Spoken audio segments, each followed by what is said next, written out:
ਸਤਿ ਸ਼੍ਰੀ ਅਕਾਲ। ਤੁਸੀਂ ਜੁੜੇ ਹੋਏ ਹੋ ਪੰਜਾਬੀ ਰੇਡੀਓ ਯੂਐਸਏ ਦੇ ਨਾਲ ਤੇ ਮੈਂ ਹਾਂ ਪ੍ਰਵੀਨ ਸ਼ਰਮਾ ਲੈ ਕੇ ਹਾਜ਼ਰ ਹਾਂ ਪ੍ਰੋਗਰਾਮ ਖਬਰ ਤੇ ਨਜ਼ਰ। ਖਬਰ ਤੇ ਨਜ਼ਰ ਪ੍ਰੋਗਰਾਮ ਦੇ ਵਿੱਚ ਕਈ ਅਹਿਮ ਤੇ ਕਈ ਖਾਸ ਖਬਰਾਂ ਨੂੰ ਲੈ ਕੇ ਚਰਚਾ ਕਰਨ ਦੇ ਲਈ ਜੁੜ ਚੁੱਕੇ ਨੇ ਪੰਜਾਬ ਤੋਂ ਪੱਤਰਕਾਰ ਦੀਪਕ ਸ਼ਰਮਾ ਚਨਾਰਥਲ ਜੀ। ਸ਼ਰਮਾ ਜੀ ਸਤਿ ਸ਼੍ਰੀ ਅਕਾਲ, ਸਵਾਗਤ ਹੈ ਜੀ ਪੰਜਾਬੀ ਰੇਡੀਓ ਯੂਐਸਏ ਤੇ। ਸਤਿ ਸ਼੍ਰੀ ਅਕਾਲ ਪ੍ਰਵੀਨ ਜੀ, ਸਾਰੇ ਦਰਸ਼ਕਾਂ ਨੂੰ, ਸਾਰੇ ਸਰੋਤਿਆਂ ਨੂੰ ਪਿਆਰ ਭਰੀ ਸਤਿ ਸ਼੍ਰੀ ਅਕਾਲ ਜੀ।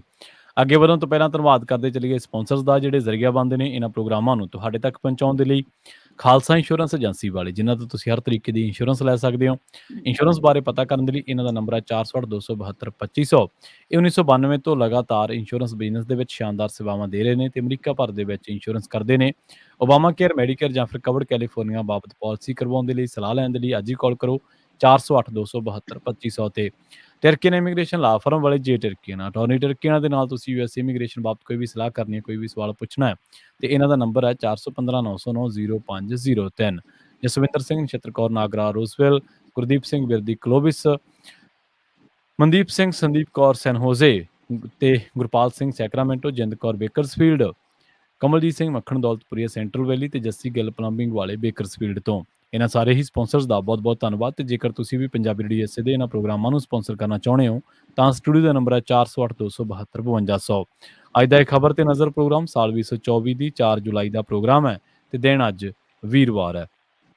ਸ਼ਰਮਾ ਜੀ, ਖਬਰਾਂ ਦੇ ਵੱਲ ਆਈਏ ਤੇ ਸ਼ੁਰੂਆਤ ਕਰੀਏ ਆਪਾਂ ਦਲ ਬਦਲੂਆਂ ਤੋਂ। ਲੋਕ ਸਭਾ ਚੋਣਾਂ ਦੇ ਦਰਮਿਆਨ ਆਪਾਂ ਇਹ ਚਰਚਾ ਕਰਦੇ ਰਹੇ ਹਾਂ ਕਿ ਜਲੰਧਰ ਦਲ ਬਦਲੂਆਂ ਦਾ ਗੜ੍ਹ ਬਣ ਗਿਆ ਤੇ ਤੰਜ਼ ਦੇ ਤੌਰ ਤੇ ਤੁਸੀਂ ਵੀ ਮੈਂ ਵੀ ਆਪਾਂ ਇਹ ਸ਼ਬਦ ਵਰਤਦੇ ਹੁੰਦੇ ਸੀਗੇ ਕਿ ਪਤਾ ਹੀ ਨਹੀਂ ਲੱਗਦਾ ਕਿਹੜਾ ਬੰਦਾ ਕਿੱਧਰੋਂ ਹੈ। ਮਤਲਬ ਤੁਹਾਡਾ ਬਿੰਬ ਬਣਿਆ ਹੁੰਦਾ ਤੁਹਾਡੀ ਨਜ਼ਰ ਦੇ ਵਿੱਚ ਕਿ ਤਾਂ ਬੰਦਾ ਕਾਂਗਰਸੀ ਹੈ। ਹੁਣ ਟਿਕਟੋਕ ਅਕਾਲੀ ਦਲ ਤੋਂ ਲੜ ਰਿਹਾ ਜਾਂ ਅਕਾਲੀ ਦਲ ਦਾ ਬੰਦਾ ਆਪ ਤੋਂ ਲੜ ਰਿਹਾ ਤਾਂ ਫਿਰ ਸਮਝ ਕਿਵੇਂ ਆਊਗੀ। ਇਸੇ ਤਰ੍ਹਾਂ ਜਦੋਂ ਆਪਾਂ ਪਵਨ ਟੀਨੂ ਜਾਂ ਮਹਿੰਦਰ ਕੇਪੀ ਦੀ ਗੱਲ ਕਰਦੇ ਰਹੇ ਤੇ ਜਾਂ ਹੋਰਾਂ ਲੋਕਾਂ ਦੀ ਜਿਹੜੇ ਦਲ ਬਦਲ ਕੇ ਆਏ ਸੀਗੇ ਤਾਂ ਉਹ ਫਿਰ ਸੋਚਣਾ ਪੈਂਦਾ ਸੀਗਾ ਕਿ ਹੁਣ ਕਿਹੜੀ ਪਾਰਟੀ ਦੇ ਵਿੱਚ ਹੈ, ਤਾਂ ਕਿ ਪੂਰੀ ਖਬਰ ਹੀ ਨਾ ਕਿਤੇ ਗਲਤ ਹੋ ਜੇ ਕਿ ਭਾਈ ਇਹ ਤਾਂ ਇੱਕ ਬਿਲਕੁਲ। ਸ਼ਬਦ ਕਰਕੇ। ਜਲੰਧਰ ਕਹਿੰਦੇ ਦਲ ਬਦਲੂਆਂ ਦਾ ਗੜ੍ਹ ਬਣ ਗਿਆ, ਸ਼ਹਿਰ ਬਣ ਗਿਆ, ਰਾਜਧਾਨੀ ਬਣ ਗਈ, ਕੁਛ ਵੀ ਕਹਿ ਲਓ ਜੀ। ਹਾਂ ਬਿਲਕੁਲ ਪ੍ਰਵੀਨ ਜੀ, ਜੇ ਲੋਕ ਸਭਾ ਚੋਣਾਂ 'ਚ ਗੜ੍ਹ ਬਣ ਗਿਆ ਸੀ ਤਾਂ ਹੁਣ ਦਲ ਬਦਲੂਆਂ ਦੀ ਮੰਡੀ ਬਣ ਗਈ ਹੈ। ਜੀ ਹੁਣ ਦਲ ਬਦਲੂਆਂ ਦਾ ਸੈਂਟਰ ਬਣ ਗਿਆ ਹੈ ਨਾ। ਜੀ। ਤੁਸੀਂ ਇਹ ਦੇਖੋ ਕਿ ਅੱਜ ਜੇ ਜਲੰਧਰ ਦੇ ਵਿੱਚ ਜਿਮਨੀ ਚੋਣ ਹੋ ਰਹੀ ਆ ਹੂੰ ਤਾਂ ਉਹ ਜਿਮਨੀ ਚੋਣ ਵੀ ਦਲ ਬਦਲੀ ਕਰਕੇ ਹੋ ਰਹੀ ਆ। ਉਹਦਾ ਸਹੀ ਜੀ। ਆਧਾਰ ਵੀ ਦਲ ਬਦਲੀ ਆ। ਜੀ ਸਹੀ ਹੈ, ਸਹੀ ਮਤਲਬ ਬਿਲਕੁਲ। ਸ਼ੀਤਲ ਉਂਗਰਾਲ ਹੂੰ 2022 ਦੀਆਂ ਵਿਧਾਨ ਸਭਾ ਚੋਣਾਂ ਸਮੇਂ ਹੂੰ ਭਾਜਪਾ ਛੱਡ ਕੇ ਆਪ 'ਚ ਆਇਆ ਸੀ ਤੇ ਆਪ ਦੀ ਟਿਕਟ ਤੇ ਐਮਐਲਏ ਦੀ ਚੋਣ ਲੜੀ ਤੇ ਐਮਐਲਏ ਬਣ ਗਿਆ। ਜੀ। ਪਰ ਐਮਐਲਏ ਦੇ ਅਹੁਦੇ ਤੋਂ ਅਸਤੀਫਾ ਦਿੱਤਾ ਦੁਬਾਰਾ ਐਮਐਲਏ ਬਣਨ ਲਈ, ਹੈ ਨਾ, ਤੇ ਉਹ ਵੀ ਜੀ ਦਲ ਬਦਲ ਕੇ। ਬਿਲਕੁਲ। ਸੋ ਹੁਣ ਭਾਜਪਾ ਚਲਾ ਗਿਆ। ਸੋ ਇਸੇ ਕਾਰਨ ਜਿਮਨੀ ਚੋਣ ਹੋ ਰਹੀ ਹੈ ਨਾ। ਸੋ ਹੂੰ ਸ਼ੁਰੂਆਤ ਤਾਂ ਦਲ ਬਦਲੀ ਦੀ ਇੱਥੇ ਹੋ ਗਈ, ਪਰ ਜਿਹੜੇ ਰਿਕਾਰਡ ਦਲ ਬਦਲੀ 'ਚ ਜਲੰਧਰ ਨੇ ਕਾਇਮ ਕੀਤੇ ਨੇ, ਮੈਨੂੰ ਨਹੀਂ ਲੱਗਦਾ ਕਿਸੇ ਟੁੱਟਣੇ। ਹੂੰ ਮਤਲਬ ਇੱਕੋ ਦਿਨ 'ਚ ਦਲ ਬਦਲੀ ਤੇ ਉਸੇ ਦਿਨ 'ਚ ਘਰ ਵਾਪਸੀ, ਇਹ ਰਿਕਾਰਡ ਵੀ ਜਲੰਧਰ ਦੇ ਜਲੰਧਰ ਨਾਮ ਦੇ ਜਾਂਦਾ। ਵਿੱਚ ਹੀ ਬਣਿਆ, ਬਿਲਕੁਲ ਸਹੀ ਹੈ। ਨਹੀਂ, ਤੁਸੀਂ ਸਰਜੀਤ ਕੌਰ ਚੇਤੇ ਕਰ ਰਹੇ ਹੋ ਨਾ? ਹਾਂਜੀ ਹਾਂਜੀ ਹਾਂਜੀ। ਨਹੀਂ, ਮੈਂ ਉਹ ਤੋਂ ਪਹਿਲਾਂ ਦੀ ਗੱਲ ਕਰ। ਉਹ ਠੀਕ ਆ, ਠੀਕ ਆ। ਜਲੰਧਰ ਦੇ ਵਿੱਚ ਜਿਮਨੀ ਚੋਣ ਸੀ ਆ ਹਾਲ ਹੀ ਦੇ ਦੌਰਾਨ ਮਈ 2023 'ਚ। ਹੂੰ ਉਸ ਸਮੇਂ ਜਲੰਧਰ ਜਿਮਨੀ ਚੋਣ ਦੇ ਦੌਰਾਨ ਕਾਂਗਰਸੀ ਲੀਡਰ ਸੁਰਿੰਦਰ ਸਿੰਘ ਚੌਧਰੀ ਹੋਰੀ ਹੂੰ ਸ਼ਾਮਲ ਹੋ ਗਏ ਸੀ ਜਾ ਕੇ ਆਮ ਆਦਮੀ ਪਾਰਟੀ 'ਚ। ਹੂੰ ਸਵੇਰੇ ਆਮ ਆਦਮੀ ਪਾਰਟੀ 'ਚ ਗਏ ਸੁਰਿੰਦਰ ਸਿੰਘ ਚੌਧਰੀ, ਸ਼ਾਮ ਨੂੰ ਪ੍ਰਤਾਪ ਸਿੰਘ ਬਾਜਵਾ ਮੋੜ ਕੇ ਕਾਂਗਰਸ 'ਚ ਲਿਆਏ। ਉਹ ਠੀਕ ਹੈ। ਸੋ ਉਹ ਫਿਲਮ ਦਾ ਤਾਂ ਹੁਣ ਦੂਜਾ ਐਡੀਸ਼ਨ ਆਇਆ ਸਰਜੀਤ ਕੌਰ ਦੇ ਰੂਪ 'ਚ। ਸਹੀ ਕਿਹਾ। ਸੋ ਸਰਜੀਤ ਕੌਰ ਦੇ ਹਵਾਲੇ ਨਾਲ ਵੀ ਉਹੀ ਘਟਨਾ ਵਾਪਰੀ ਨਾ ਕਿ ਸਵੇਰੇ ਭਗਵੰਤ ਮਾਨ ਸ਼ਾਮਲ ਕਰਾਉਂਦੇ ਆ ਤੇ ਸ਼ਾਮ ਨੂੰ ਬੀਬੀ ਜਗੀਰ ਕੌਰ ਹੋਰੀ ਬਡਾਲਾ ਹੋਰੀ ਵਾਪਸ ਅਕਾਲੀ ਦਲ 'ਚ ਵਾਪਸ ਲੈ ਜਾਂਦੇ ਆ। ਸੋ ਇਹ ਰਿਕਾਰਡ ਜਲੰਧਰ ਦੇ ਨਾਮ ਜਾਂਦਾ। ਹੂੰ ਪਰ ਅਗਲਾ ਰਿਕਾਰਡ ਜਿਹੜਾ ਮੈਂ ਦੱਸ ਰਿਹਾ ਉਹ ਸ਼ਾਇਦ ਇਹਨੂੰ ਛੋਟਾ ਪਾ ਦੇਵੇ। ਜੀ। ਜਲੰਧਰ 'ਚ ਇੱਕ ਸਾਬਕਾ ਐਮਐਲਏ ਸਾਹਿਬ ਅਜਿਹੇ ਰਹਿੰਦੇ ਆ ਜਿਨ੍ਹਾਂ ਨੇ ਰਿਕਾਰਡ ਬਣਾਤਾ 6 ਦਲ ਬਦਲੀਆਂ ਦਾ। ਠੀਕ ਹੈ। ਜਗਵੀਰ ਸਿੰਘ ਬਰਾੜ, ਸਾਬਕਾ ਐਮਐਲਏ, ਹੂੰ ਅਕਾਲੀ ਦਲ ਤੋਂ ਸਫ਼ਰ ਸ਼ੁਰੂ ਕੀਤਾ, ਹੂੰ ਪੀਪੀਪੀ 'ਚ ਗਏ, ਹੂੰ ਪੀਪੀਪੀ 'ਚੋਂ ਨਿਕਲ ਕੇ ਕਾਂਗਰਸ ਚਲੇ ਗਏ, ਹੂੰ ਕਾਂਗਰਸ 'ਚੋਂ ਵਾਪਸ ਅਕਾਲੀ ਦਲ 'ਚ ਆ ਗਏ, ਫਿਰ ਅਕਾਲੀ ਦਲ 'ਚੋਂ ਨਿਕਲ ਕੇ ਆਮ ਆਦਮੀ ਪਾਰਟੀ ਚਲੇ ਗਏ ਤੇ ਫਿਰ ਆਮ ਆਦਮੀ ਪਾਰਟੀ 'ਚੋਂ ਨਿਕਲ ਕੇ ਭਾਜਪਾ ਚਲੇ ਗਏ ਤੇ ਅਜੇ ਵੀ ਪਤਾ ਨਹੀਂ, ਹੈ ਨਾ। ਸੋ ਇਹ ਰਿਕਾਰਡ ਮਤਲਬ ਅਕਾਲੀ ਦਲ ਤੋਂ ਜੇ ਸਫ਼ਰ ਸ਼ੁਰੂ ਕਰਕੇ ਤੁਸੀਂ ਪੀਪੀਪੀ, ਫਿਰ ਕਾਂਗਰਸ, ਫਿਰ ਵਾਪਸ ਅਕਾਲੀ ਦਲ, ਫਿਰ ਆਪ, ਫਿਰ ਭਾਜਪਾ, ਜੇ ਮਾਂ ਪਾਰਟੀ ਅਕਾਲੀ ਦਲ ਨੂੰ ਕਹਿ ਵੀ ਲਓ ਤਾਂ ਵੀ 5 ਵਾਰ ਤੁਸੀਂ ਦਲ ਬਦਲਿਆ ਉਹ ਚੋਂ। ਸੋ ਇਹ ਰਿਕਾਰਡ ਵੀ ਜਲੰਧਰ ਦੇ ਨਾਮ ਜਗਵੀਰ ਬਰਾੜ ਦੇ ਨਾਮ ਜਾਂਦਾ। ਸੋ ਇਸ ਲਈ ਰਿਕਾਰਡ ਬਣਨ 'ਚ ਤਾਂ ਕਾਇਮ ਆ। ਆਪਾਂ ਸ਼ੀਤਲ ਉਂਗਰਾਲ ਦੀ ਗੱਲ ਹੀ ਕਰਕੇ ਹਟੇ ਆ। ਪਿਛਲੀ ਤਰ੍ਹਾਂ ਗਰਾਲ ਦੇ ਕਰਕੇ ਚੋਣ ਹੋ ਰਹੀ ਆ, ਉਹ ਭਾਜਪਾ ਚੋਂ ਆਪ ਚੋਂ ਫਿਰ ਭਾਜਪਾ 'ਚ ਤੇ ਲੜਨੀ MLA ਆ। ਚਲੋ, ਪਰ ਜਿਹਦੇ ਨਾਲ ਯਾਰਾਨਾ ਪਗਾਇਆ, ਜਿਹਦੇ ਨਾਲ ਇਕੱਠੇ ਭਾਜਪਾ 'ਚ ਗਏ, ਪਹਿਲਾਂ ਉਹਦੇ ਲਈ ਵੋਟਾਂ ਮੰਗੀਆਂ ਸੀ, ਅੱਜ ਉਹ ਇਹਦੇ ਲਈ ਮੰਗ ਰਿਹਾ ਸ਼ਸ਼ੀਲ ਰਿੰਕੂ, ਜਿਹਦੇ ਨਾਲ ਆਮੋ ਸਾਹਮਣੇ ਵੀ ਹੁੰਦੇ ਰਹੇ, ਹੈ ਨਾ। 2022 ਦੀਆਂ ਵਿਧਾਨ ਸਭਾ ਚੋਣਾਂ 'ਚ ਇੱਕ ਦੂਜੇ ਦੇ ਵਿਰੋਧੀ ਸੀ ਸ਼ਿੰਦੇਗਰਾ ਤੇ ਸ਼ਸ਼ੀਲ ਰਿੰਕੂ। ਉਹ ਕਾਂਗਰਸ ਵੱਲੋਂ ਸੀ ਤੇ ਉਹ ਆਮ ਆਦਮੀ ਪਾਰਟੀ ਵੱਲੋਂ ਸੀ। ਫਿਰ ਸ਼ਸ਼ੀਲ ਰਿੰਕੂ ਵੀ ਆਮ ਆਦਮੀ ਪਾਰਟੀ 'ਚ ਆ ਗਿਆ ਤੇ ਫਿਰ ਦੋਵੇਂ ਭਾਜਪਾ ਚਲੇ ਗਏ। ਸੋ ਇਹ ਸਾਰੀ ਪ੍ਰਕਿਰਿਆ 'ਚ ਸ਼ਸ਼ੀਲ ਰਿੰਕੂ ਨੇ ਵਿਕ ਰਿਕਾਰਡ ਬਣਾਤਾ। ਸ਼ਸ਼ੀਲ ਰਿੰਕੂ ਨੇ 3 ਸਾਲ 'ਚ 3 ਦਲ ਬਦਲੀਆਂ ਕੀਤੀਆਂ। ਠੀਕ ਹੈ ਜੀ। 2022 'ਚ ਕਾਂਗਰਸ ਦੀ ਟਿਕਟ ਤੇ ਲੜੀ, 2023 ਲੋਕ ਸਭਾ ਦੀ ਜਿਮਨੀ ਚੋਣ ਆਮ ਆਦਮੀ ਪਾਰਟੀ ਦੀ ਟਿਕਟ ਤੇ ਲੜੀ, ਤੇ 2024 ਦੀਆਂ ਆਮ ਲੋਕ ਸਭਾ ਚੋਣਾਂ ਭਾਜਪਾ ਦੀ ਟਿਕਟ ਤੇ ਲੜੀ। ਸੋ ਜਲੰਧਰ ਸ਼ਹਿਰ ਦੇ ਸ਼ਸ਼ੀਲ ਰਿੰਕੂ ਜੀ ਦੇ ਨਾਮ ਵੀ 3 ਸਾਲ 'ਚ 3 ਦਲ ਬਦਲੀਆਂ ਦਾ ਰਿਕਾਰਡ ਜਾਂਦਾ। ਚਲੋ, ਇਹ ਤੋਂ ਅੱਗੇ ਆ ਜਾਓ। ਪਵਨ ਕੁਮਾਰ ਟੀਨੂ ਤੁਸੀਂ ਜ਼ਿਕਰ ਕਰ ਰਹੇ ਸੀ, ਯਾਦ ਕਰ ਰਹੇ ਸੀ। ਹਾਂਜੀ। ਬਹੁਜਨ ਸਮਾਜ ਪਾਰਟੀ ਦੇ ਚੰਗੇ ਸੂਝਵਾਨ ਲੀਡਰਾਂ 'ਚੋਂ ਪਹਿਚਾਣੇ ਜਾਂਦੇ ਸੀ, ਪਰ ਸੁਖਬੀਰ ਬਾਦਲ ਨੇ ਆਪਣੇ ਪਾਲੇ 'ਚ ਲਿਆਂਦਾ ਤੇ ਲੋਕਾਂ ਨੇ ਅਕਾਲੀ ਦਲ 'ਚ ਵੀ ਪ੍ਰਵਾਨ ਕਰ ਲਿਆ, ਮੌਕਾ ਵੀ ਦਿੱਤਾ। ਚਲੋ, ਹਾਰੇ ਵੀ ਜਿੱਤੇ ਵੀ, ਸਾਰਾ ਕੁਛ MLA ਬਣ ਗਏ, ਸਾਰਾ ਕੁਛ, ਪਰ ਨਹੀਂ ਘਰ ਪੂਰੇ ਹੁੰਦੇ ਰਾਜਨੀਤੀ ਦੇ। ਸੋ ਇਸ ਲਈ ਫਿਰ ਦਲ ਬਦਲ ਕੇ ਇਹਨਾਂ ਲੋਕ ਸਭਾ ਚੋਣਾਂ 'ਚ ਆਮ ਆਦਮੀ ਪਾਰਟੀ ਚਲੇ ਗਏ, ਕਿਉਂਕਿ ਸ਼ਸ਼ੀਲ ਰਿੰਕੂ ਭਾਜਪਾ ਚਲ ਗਏ ਸੀ। ਇਸ ਲਈ ਆਮ ਆਦਮੀ ਪਾਰਟੀ ਨੇ ਪਵਨ ਟੀਨੂ ਨੂੰ ਪੱਟ ਲਿਆ ਤੇ ਪਵਨ ਟੀਨੂ ਅਕਾਲੀ ਦਲ 'ਚੋਂ ਨਿਕਲ ਕੇ ਇੱਧਰ ਆ ਗਏ ਤੇ ਦਲ ਬਦਲੀ ਦਾ ਰਿਕਾਰਡ ਇਹ ਵੀ ਹੈਗਾ। ਤੁਸੀਂ ਮਹਿੰਦਰ KP ਹੋਰਾਂ ਨੂੰ ਯਾਦ ਕਰ ਰਹੇ ਸੀ, ਸਾਰੀ ਉਮਰ ਕਾਂਗਰਸ 'ਚ ਬਿਤਾਤੀ। ਹਾਂਜੀ, ਬਿਲਕੁਲ। ਤੇ ਰਿਸ਼ਤੇਦਾਰ ਨੂੰ ਕਿਉਂ ਟਿਕਟ ਦਿੱਤੀ ਚਰਨੀ ਚੰਨੀ ਨੂੰ? ਇਸ ਲਈ ਮੈਂ ਦਲ ਬਦਲੂੰਗਾ, ਕਿਉਂਕਿ ਅਕਾਲੀ ਦਲ ਦਾ ਵਿਹੜਾ ਵੀ ਖਾਲੀ ਹੋ ਗਿਆ ਸੀ ਪਵਨ ਟੀਨੂ ਦੇ ਜਾਣ ਨਾਲ। ਡਾਕਟਰ ਗੁਰਪ੍ਰੀਤ ਪਤਾ ਨਹੀਂ ਤਿਆਰ ਨਹੀਂ ਹੋਏ ਇਸ ਵਾਰ, ਡਾਕਟਰ ਸੁੱਖੀ ਹੋਰੀ, ਹੈ ਨਾ। ਸੋ ਮਹਿੰਦਰ KP ਨੂੰ ਟਿਕਟ ਮਿਲ ਗਈ ਤੇ ਮਹਿੰਦਰ KP ਜੀ ਦਲ ਬਦਲਣ ਦੀ ਸੂਚੀ 'ਚ ਨਾਮ ਲਿਖਾਉਣ 'ਚ ਕਾਮਯਾਬ ਹੋ ਗਏ। ਅੱਗੇ ਆ ਜਾਓ। ਚੌਧਰੀ ਸੰਤੋਖ ਸਿੰਘ ਜੀ ਹੋਰਾਂ ਦੇ ਅਚਨਚੇਤ ਦੇਹਾਂਤ ਦੇ ਕਾਰਨ ਹੀ ਜਲੰਧਰ 'ਚ ਲੋਕ ਸਭਾ ਦੀ ਜਿਮਨੀ ਚੋਣ ਹੋਈ ਸੀ 2023 ਵਾਲੀ, ਤੇ ਉਸ ਸਮੇਂ ਕਾਂਗਰਸ ਨੇ ਉਹਨਾਂ ਦੀ ਧਰਮ ਪਤਨੀ ਬੀਬੀ ਕਰਮਜੀਤ ਕੌਰ ਚੌਧਰੀ ਨੂੰ ਟਿਕਟ ਦਿੱਤੀ। ਹਾਂਜੀ। ਪਰ 2024 ਉਸ ਸਮੇਂ ਸ਼ਸ਼ੀਲ ਰਿੰਕੂ ਤੋਂ ਹਾਰ ਗਏ ਤੇ ਪਰ ਬਾਅਦ 'ਚ ਜਿਹੜੀ ਪਾਰਟੀ ਸ਼ਸ਼ੀਲ ਰਿੰਕੂ ਗਿਆ, ਉੱਥੇ ਹੀ ਕਰਮਜੀਤ ਕੌਰ ਚੌਧਰੀ ਚਲੇ ਗਏ ਭਾਜਪਾ 'ਚ, ਹੈ ਨਾ। ਦੋਵੇਂ ਭਾਜਪਾ 'ਚ, ਕਿਉਂਕਿ 2024 'ਚ ਕਾਂਗਰਸ ਨੇ ਟਿਕਟ ਨਹੀਂ ਦਿੱਤੀ, ਇਸ ਲਈ ਅਸੀਂ ਪਾਰਟੀ ਬਦਲਣੀ। ਇਹ ਤੋਂ ਇਲਾਵਾ ਆਮ ਆਦਮੀ ਪਾਰਟੀ ਨੇ ਜਿਹਨੂੰ ਹੁਣ ਵੀ ਟਿਕਟ ਦਿੱਤੀ ਹੈ ਜਲੰਧਰ ਪੱਛਮੀ ਤੋਂ ਵੀ ਦਲ ਬਦਲੂਗਾ। ਮਹਿੰਦਰ ਭਗਤ ਚੁਨੀ ਲਾਲ ਜੀ ਦਾ ਮੁੰਡਾ ਮਹਿੰਦਰ ਭਗਤ, ਉਹ ਵੀ ਦਲ ਬਦਲੂ ਭਾਜਪਾ ਚੋਂ ਨਿਕਲ ਕੇ ਆਮ ਆਦਮੀ ਪਾਰਟੀ 'ਚ।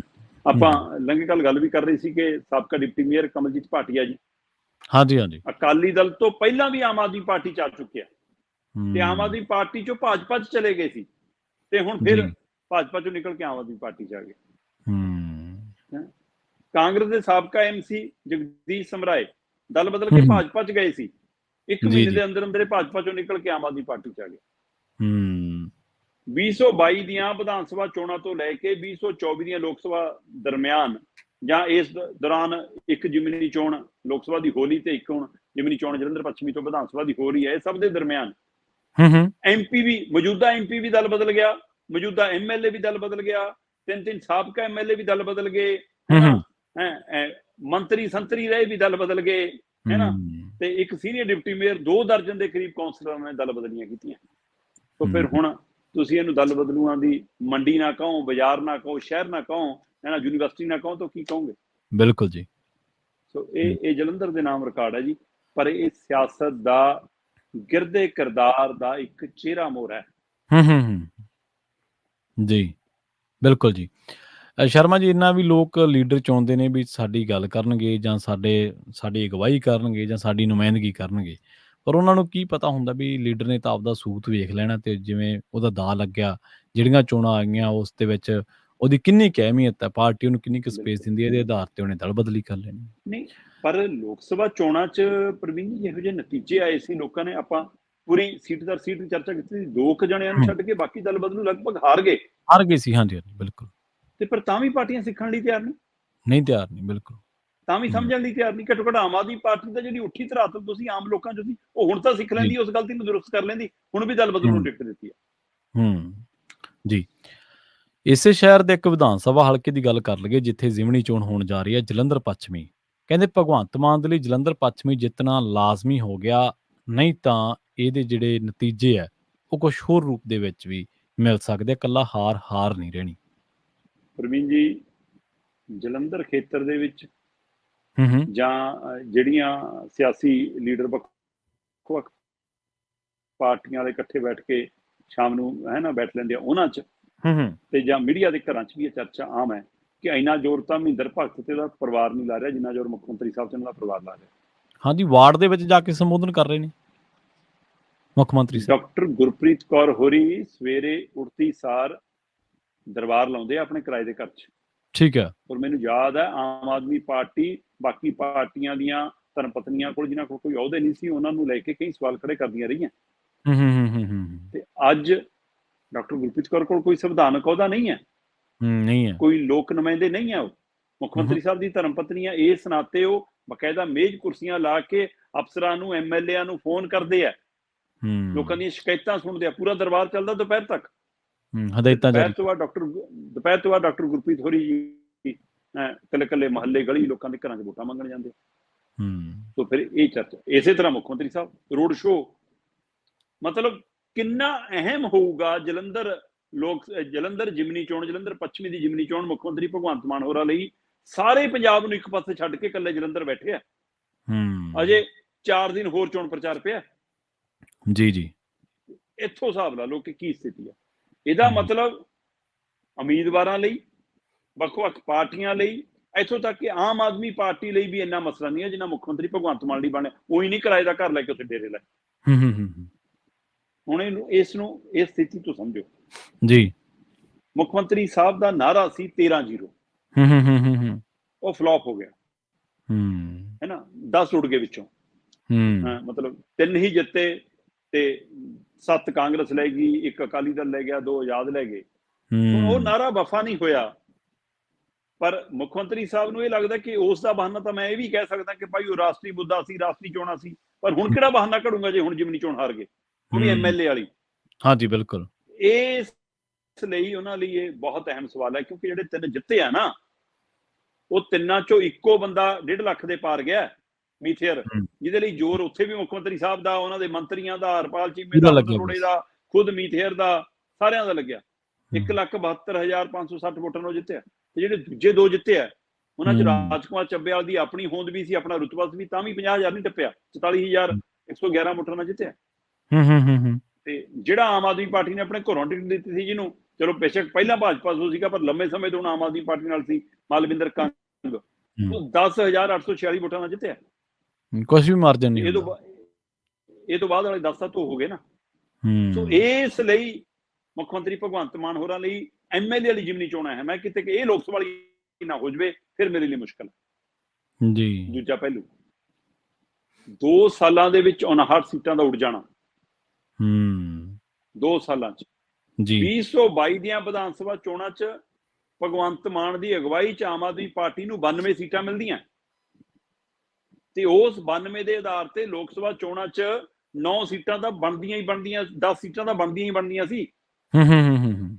ਹਰੇਕ ਲੋਕ ਸਭਾ ਹਲਕੇ 'ਚ 9 ਵਿਧਾਨ ਸਭਾ ਹਲਕੇ, 10 ਗੁਣਾ 9 90 ਬਣਦੇ ਆ। ਤੇ ਜੇ 90 'ਚ ਜਿੱਤੇ ਤੁਸੀਂ 10 ਸੀਟਾਂ ਲੈ ਕੇ ਜਾਂਦੇ, ਪਰ ਉਲਟ ਆਈਆਂ 3। ਤੇ ਜੇ 3 ਜਿੱਤੇ ਆਏ ਤਾਂ ਮਤਲਬ ਤੁਹਾਡੇ ਕੋਲ 27 ਵਿਧਾਨ ਸਭਾ ਹਲਕੇ ਹੀ ਆਏ। ਹਰੇਕ 'ਚ 9 ਹੈ। ਪਰ ਅਧਿਕਾਰਕ ਤੌਰ ਤੇ ਨਤੀਜਿਆਂ ਦੇ ਹਵਾਲੇ ਜਦੋਂ ਦੇਖਦੇ ਹਾਂ ਤਾਂ ਪੰਜਾਬ ਦੀਆਂ 117 ਵਿਧਾਨ ਸਭਾ ਹਲਕਿਆਂ 'ਚੋਂ ਲੋਕ ਸਭਾ ਦੇ ਉਮੀਦਵਾਰ ਇਹਨਾਂ ਦੇ ਸਿਰਫ 33 ਵਿਧਾਨ ਸਭਾ ਹਲਕਿਆਂ 'ਚ ਲੀਡ ਕਰਕੇ ਲੈ ਗਏ ਆ। 33 'ਚ ਮੂਹਰੇ ਰਹੇ ਆ ਜੀ। ਸੋ ਇਹਦਾ ਮਤਲਬ ਜੇ 92 'ਚੋਂ ਤੁਸੀਂ 33 'ਚ ਲੀਡ ਕਰ ਰਹੇ ਹੋ, ਮਤਲਬ 92 'ਚੋਂ 59 ਤਾਂ ਉੱਡ ਗਏ ਤੁਹਾਡੇ। ਜੀ ਬਿਲਕੁਲ। 2 ਸਾਲਾਂ 'ਚ ਅਜੇ 3 ਸਾਲ ਪਏ ਆ। ਆਹ ਫਿਕਰ ਮੁੱਖ ਮੰਤਰੀ ਭਗਵੰਤ ਮਾਨ ਹੋਰਾਂ ਨੂੰ ਜਲੰਧਰ ਲੈ ਕੇ ਆਇਆ ਜੀ। ਤੀਸਰਾ ਪਹਿਲੂ ਵੋਟ ਸ਼ੇਅਰ ਦੇ ਹਵਾਲੇ ਨਾਲ, ਜਿਹਦੇ ਨਾਲ ਜ਼ਿਆਦਾ ਮਤਲਬ ਜਿਹੜੇ ਬਰੀਕੀ 'ਚ ਜਾਣ ਵਾਲੇ ਬੰਦੇ ਆ ਉਹ ਏਦਾਂ ਦੇਖਦੇ ਆ ਕਿ 2022 ਦੀਆਂ ਵਿਧਾਨ ਸਭਾ ਚੋਣਾਂ 'ਚ ਆਮ ਆਦਮੀ ਪਾਰਟੀ ਕੋਲ ਵੋਟ ਸ਼ੇਅਰ 42% ਤੋਂ ਉੱਪਰ ਸੀ ਜੀ। ਪਰ ਲੋਕ ਸਭਾ ਚੋਣਾਂ ਦੌਰਾਨ ਇਹ ਘਟ ਕੇ 26% ਤੇ ਆ ਗਿਆ। 16% ਵੋਟ ਬੈਂਕ ਉੱਡ ਗਈ 2 ਸਾਲਾਂ 'ਚ। ਸੋ ਇਹ ਸਵਾਲ ਮੁੱਖ ਮੰਤਰੀ ਭਗਵੰਤ ਮਾਨ ਹੋਰਾਂ ਨੂੰ ਜਲੰਧਰ ਲੈ ਕੇ ਆਇਆ। ਤੇ ਸਭ ਤੋਂ ਵੱਡਾ ਸਵਾਲ, ਜਿਸ ਜਲੰਧਰ ਪੱਛਮੀ 'ਚ ਜਿਮਨੀ ਚੋਣਾਂ, ਉੱਥੇ ਆਮ ਆਦਮੀ ਪਾਰਟੀ 30 ਨੰਬਰ ਤੇ ਆਉਂਦੀ ਹੈ। ਹਾਂਜੀ ਬਿਲਕੁਲ, ਲੋਕ ਸਭਾ ਚੋਣ। ਪਰ ਪਹਿਲੇ 2 ਸਥਾਨਾਂ ਤੇ ਆਉਣ ਵਾਲਿਆਂ 'ਚ ਮਾਤਰ 1500 ਕੁਝ ਦਾ ਫਰਕ ਹੈ। ਪਰ ਤੀਜੇ ਸਥਾਨ ਵਾਲੇ ਨਾਲ 27,000 ਦਾ ਫਰਕ ਹੈ। ਚਰਨਜੀਤ ਚੰਨੀ ਲੋਕ ਸਭਾ ਉਮੀਦਵਾਰ ਵਜੋਂ ਜਲੰਧਰ ਪੱਛਮੀ ਦੇ ਵਿਧਾਨ ਸਭਾ ਖੇਤਰ ਚੋਂ 44,000 ਵੋਟ ਲੈ ਕੇ ਜਾਂਦੇ ਆ, 44,394।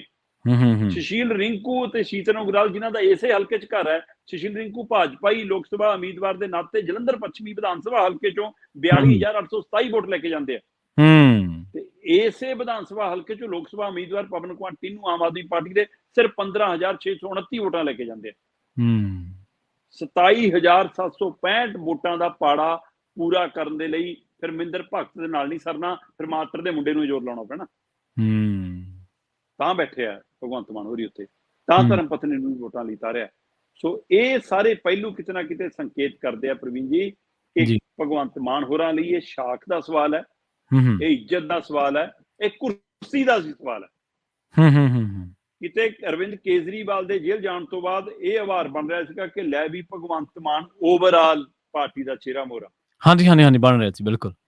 ਕਈ ਕਹੀ ਜਾਂਦੇ ਆ ਜੀ ਦਿੱਲੀ ਵਾਲਿਆਂ ਨੇ ਤਲਬ ਕਰ ਲਿਆ, ਦਿੱਲੀ ਵਾਲਿਆਂ ਨੇ ਪੁੱਛ ਲਿਆ। ਦਿੱਲੀ ਵਾਲੇ ਤਾਂ ਕਿਹੜੇ ਮੂੰਹ ਨਾਲ ਪੁੱਛ ਲੈਣਗੇ, ਉਹ ਤਾਂ ਦਿੱਲੀ 'ਚ ਲਗਾਤਾਰ ਹਾਰ ਰਹੇ ਨੇ ਲੋਕ ਸਭਾ ਚੋਣ ਤਾਂ। ਉਹ ਤਾਂ ਇਸ ਵਾਰ ਵੀ ਕੋਈ ਨਹੀਂ, ਅਗਲਾ ਕਹੂਗਾ ਮੇਰੇ ਤਾਂ 3 ਆਈਆਂ। ਜੀ ਉਹ ਕੀ ਪੁੱਛ ਲੈਣਗੇ। ਪਰ ਦਿੱਲੀ ਤੋਂ ਲੈ ਕੇ ਪੰਜਾਬ ਤੱਕ ਕਈ ਲੀਡਰ, ਕਈ ਚਿਹਰੇ, ਕਈ ਦਿੱਲੀ ਜਾ ਕੇ ਮੱਥੇ ਟੇਕਣ ਵਾਲੇ ਜਿਹੇ ਬੈਠੇ ਨੇ ਜਿਹੜੇ ਭਗਵੰਤ ਮਾਨ ਦੀ ਕੁਰਸੀ ਲੈਣ ਨੂੰ ਤਿਆਰ ਨੇ। ਤੇ ਭਗਵੰਤ ਮਾਨ ਨੂੰ ਹੁਣ ਪਤਾ ਹੈ ਕਿ ਇੱਕ ਵੀ ਕੋਤਾਹੀ ਮੇਰੇ ਲਈ ਮੁਸ਼ਕਲ ਖੜੀ ਕਰ ਸਕਦੀ ਹੈ। ਤੇ ਉਹਨਾਂ ਨੂੰ ਇਹ ਵੀ ਪਤਾ ਹੈ ਕਿ ਇਹ ਨਤੀਜੇ ਅਗਲੀਆਂ ਵਿਧਾਨ ਸਭਾ ਚੋਣਾਂ ਦਾ ਰੁਖ ਵੀ ਤੈਅ ਕਰਨਗੇ, ਜਿਮਨੀ ਚੋਣਾਂ ਦਾ ਜਿਹੜੀਆਂ 4 ਹੋਰ ਹੋਣੀਆਂ। ਇਹੀ ਨਤੀਜੇ ਅਗਲੀਆਂ ਪੰਚਾਇਤੀ ਚੋਣਾਂ, ਨਗਰ ਨਿਗਮ ਦਾ ਰੁਖ ਵੀ ਤੈਅ ਕਰਨਗੀਆਂ ਤੇ 2027 ਤੱਕ ਮਾਰ ਵੀ ਕਰਨਗੀਆਂ। ਸੋ ਇਸ ਲਈ ਜਲੰਧਰ ਪੱਛਮੀ ਜਿੱਤਣਾ ਆਮ ਆਦਮੀ ਪਾਰਟੀ ਨਾਲੋਂ, ਮਹਿੰਦਰ ਭਗਤ ਨਾਲੋਂ, ਬਾਕੀ ਉਮੀਦਵਾਰਾਂ ਨਾਲੋਂ ਮੁੱਖ ਮੰਤਰੀ ਭਗਵੰਤ ਮਾਨ ਲਈ ਜ਼ਰੂਰੀ ਹੋ ਗਿਆ। ਤਾਂ ਹੀ ਕਿਰਾਏ ਦਾ ਘਰ ਤੇ ਪੂਰਾ ਟੱਬਰ, ਜਵਾਕੜੀ ਵੀ ਲਾਂਭੇ ਛੱਡ ਕੇ ਪਿਓ ਤੇ ਪਤਨੀ, ਮਤਲਬ ਦੋਏ ਮਾਂ ਪਿਓ ਉਸ ਬੱਚੀ ਦੇ ਵੋਟਾਂ ਮੰਗਣ ਲਈ ਉਤਰੇ ਨੇ। ਮਤਲਬ MC ਵਾਂਗ ਵੋਟਾਂ ਮੰਗਣੀਆਂ ਪੈ ਰਹੀਆਂ ਪੰਜਾਬ ਦੇ ਮੁੱਖ ਮੰਤਰੀ ਨੂੰ। ਪੂਰਾ ਪੰਜਾਬ ਛੱਡਤਾ ਲਵਾਰਸ, ਪੂਰੇ ਪੰਜਾਬ ਦੇ ਮਸਲੇ ਲਾਂਭੇ ਨੇ। ਉਹ ਹੜ੍ਹ ਦੇ ਮੌਸਮ ਬਣ ਰਹੇ ਨੇ, ਹੜ੍ਹ ਦੀ ਹਾਲਾਤ ਬਣ ਰਹੇ ਨੇ, ਬਿਜਲੀ ਦੀ ਕਿੱਲਤ ਨਾਲ ਜੂਝ ਰਿਹਾ, ਨਸ਼ਿਆਂ ਵਾਲਾ ਮਸਲਾ ਆਪਣੇ ਥਾਂ ਤੇ ਹੈ, ਬਾਕੀ ਸਾਰੇ ਮਸਲੇ ਉਵੇਂ ਨੇ, ਆਰਥਿਕ ਸਥਿਤੀ ਦੀ ਦਿੱਕਤ ਖੜੀ ਹੋ ਗਈ ਹੈ ਨਾ। ਕੇਂਦਰ ਸਾਡੇ ਫੰਡ ਰੋਕੀ ਬੈਠਾ, ਪਰ ਮੁੱਖ ਮੰਤਰੀ ਸਾਹਿਬ ਕਹਿੰਦੇ ਸਾਰਾ ਕੁਝ ਪਿੱਛੋਂ, ਪਹਿਲਾਂ ਜਿਮਨੀ ਚੋਣ ਜਿੱਤਣੀ ਹੈ ਕਿਉਂਕਿ ਮੈਂ ਕੁਰਸੀ ਬਚਾਉਣੀ ਹੈ। ਜੀ ਤੇ ਸ਼ਰਮਾ ਜੀ, ਅਗਲੀ ਖਬਰ ਦੇ ਵੱਲ ਵਧੀਆ ਗੱਲ ਕਰੀਏ। ਅੰਮ੍ਰਿਤਪਾਲ ਸਿੰਘ ਦੀ ਪੈਰੋਲ ਦੇ ਦੌਰਾਨ ਕਹਿੰਦੇ ਇੰਜ ਮਿਲ ਸਕਣਗੇ ਪਰਿਵਾਰ ਨੂੰ, ਕੋਈ ਖਾਸ ਵਿਵਸਥਾ ਜੀ ਉਹਦੇ ਲਈ?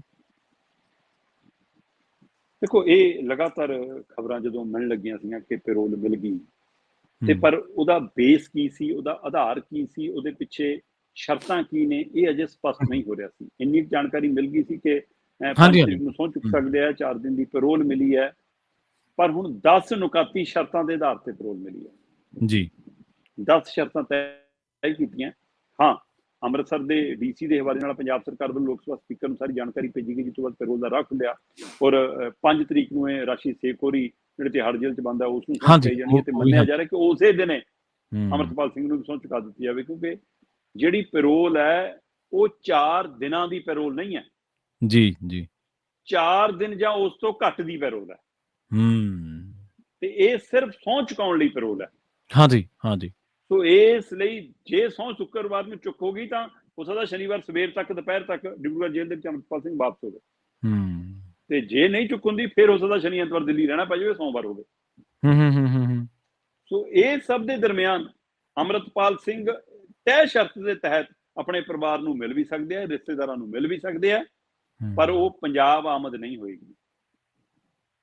ਤੇ ਉਹ ਰਿਸ਼ਤੇਦਾਰਾਂ ਨੂੰ ਮਿਲਦਿਆਂ ਹੋਇਆਂ ਕਹਿੰਦੇ ਜੀ ਵੀਡੀਓਗ੍ਰਾਫੀ ਤੋਂ ਬਚਣਾ ਹੈ, ਫੋਟੋਗ੍ਰਾਫੀ ਤੋਂ ਬਚਣਾ ਹੈ, ਤੇ ਜੇ ਹੋ ਵੀ ਗਈ ਕੋਈ ਕਿਤੇ ਲੋਡ ਅਪਲੋਡ ਨਹੀਂ ਰਿਸ਼ਤੇਦਾਰ ਕਰ ਸਕਦੇ, ਇਹ ਉਹਨਾਂ ਨੂੰ ਹਦਾਇਤ ਹੈ। ਮੈਂ ਜਿਹੜੀਆਂ 10 ਸ਼ਰਤਾਂ ਤੈਅ ਹੋਈਆਂ ਮੈਂ ਉਹਦਾ ਹਵਾਲਾ ਦੇ ਦੇਣਾ।